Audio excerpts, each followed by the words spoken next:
सुप्रभात बच्चों। 10th 11th और 12th की थ्योरी है ये जो हम आपको एक साथ बता रहे हैं, जहाँ कुछ चीज़ें ऐसी हैं जो कॉमन है, आपकी तीनों ही की क्लास में है ये। तो जब ये जहाँ पे अलग होगा वहाँ हम आपको बता देंगे। तो ये थ्योरी है, इसलिए आप इसको थ्योरी कॉपी पे ही लिखिएगा, प्रैक्टिकल अभी हमने शुरू नहीं किया है। तो बच्चों, इसी क्रम को आगे बढ़ाते हुए आज हम लोग तानसेन जी की जीवनी को पढ़ेंगे। और आप सभी जानते हैं कि अकबर के ये 9 रत्नों में से एक थे। तानसेन का जन्म 1532 ईस्वी में ग्वालियर से 7 मील दूर बेहट नामक ग्राम में हुआ। इनके पिता का नाम मकरंद पांडे था। कहते हैं बहुत दिनों तक वो संतानहीन थे, तो मोहम्मद गौस नामक फकीर के आशीर्वाद से तानसेन का जन्म हुआ और इनका बचपन का नाम तन्ना था। कहते कि तन्ना बचपन से ही बहुत नटखट थे और वो विभिन्न पशु पक्षियों की आवाज़ें निकाला करते थे और शेर वेर की सारी आवाज़ें निकालते थे।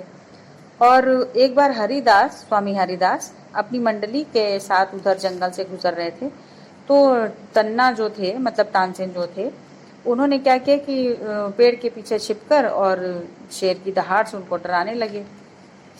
तो साधु मंडली जो थी वो सब लोग बहुत घबराए और स्वामी हरिदास के पास उनको लाया गया फिर तानसेन को पकड़ के।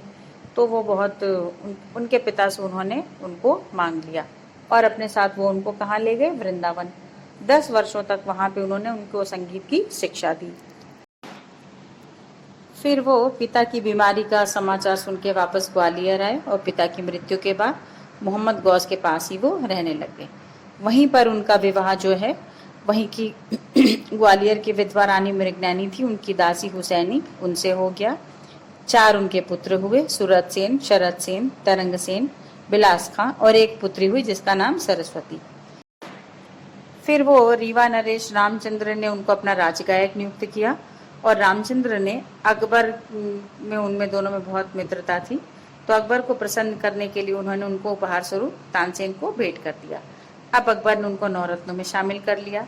वहीं उनके दरबारी जो सारे थे वो उनसे ईर्ष्या करने लग गए, जिसके कारण उन्होंने दीपक राग गाने के लिए कहा।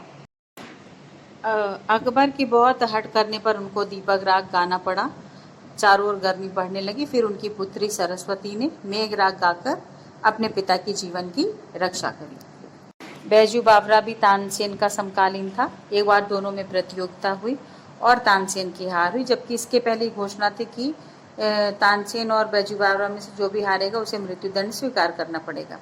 परंतु तानसेन के हारने के बाद भी बैजू बावरा ने उनको माफ कर दिया था।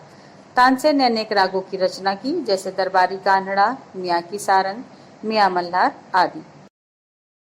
सन 1585 ईस्वी में दिल्ली में तानसेन की मृत्यु हुई और ग्वालियर में गौस साहब की कब्र के पास ही उनकी समाधि बनाई गई।